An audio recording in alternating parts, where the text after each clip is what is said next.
काशीपुर नामक नगर में एक सतानंद नाम का विप्र हुआ। वो इस प्रकार से दुखित था कि भूखों से पीड़ित होकर के नित्य पर पृथ्वी के ऊपर भिक्षा के लिए भ्रमण करता था। दुखित ब्राह्मण को देख करके भगवान को दया गई। भगवान एक वृद्ध ब्राह्मण का रूप धारण करके आदर पूर्वक दुखी ब्राह्मण से पूछा, है विप्रदेव, पृथ्वी पर दुखित होकर के तुम नित्य क्यों घूमा करते हो?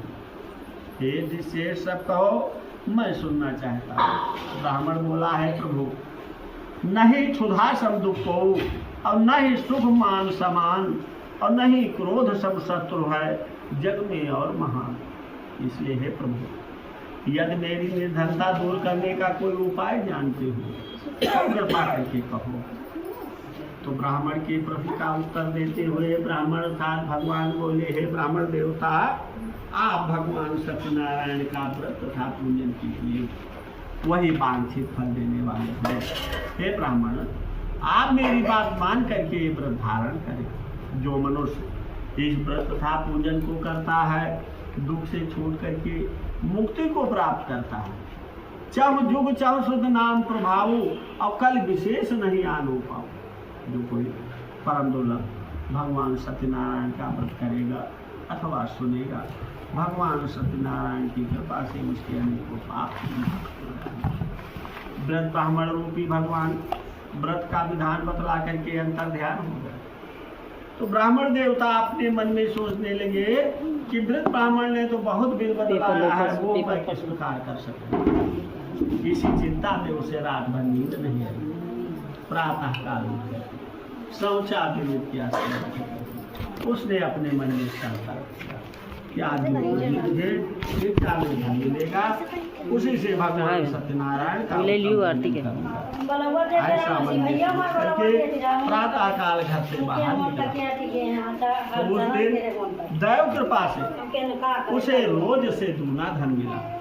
तब उसने उसी धन से बंद बंधुओं को बुला करके प्रसन्नता पूर्वक भक्ति और श्रद्धा के साथ भगवान सत्यनारायण स्वामी का पूजन किया, जिसके प्रभाव से ब्राह्मण समस्त पापों से मुक्त हो गया और समस्त संपत्तियों से परिपूर्ण हो गया। तभी से बराबर हर महीने पूर्णिमा व संक्रांति में नियम से भगवान का पूजन करने लगा। पूजन के प्रभाव से इस लोक में सुख भोग किया। एक समय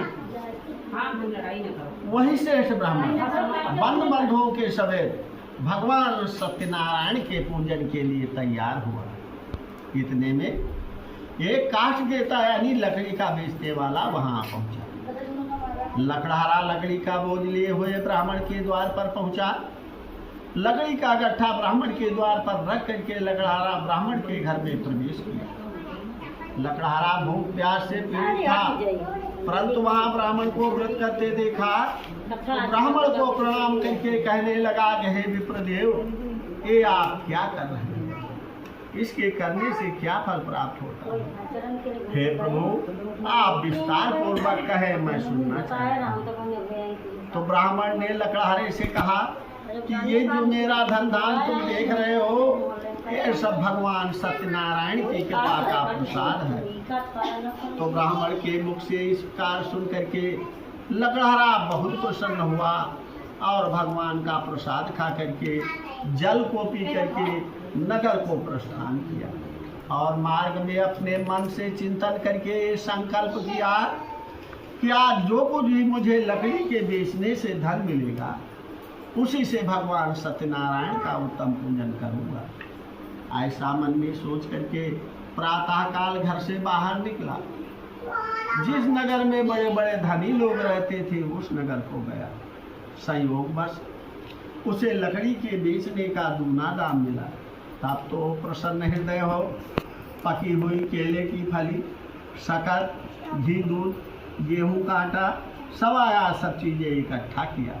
इसके बाद अपने बंद बंधुओं को बुला करके प्रसन्नता पूर्वक भक्ति और श्रद्धा के साथ भगवान सत्यनारायण स्वामी का पूजन किया, जिसके प्रभाव से लकड़हारा धन तथा पुत्र को प्राप्त किया और जब तक संसार में रहा सुख भोग किया अंत के समय वैकुंठ लोक को प्राप्त किया। जीवित सकल जन्म फल पाए, अंत अमर पर सदन सिधाए।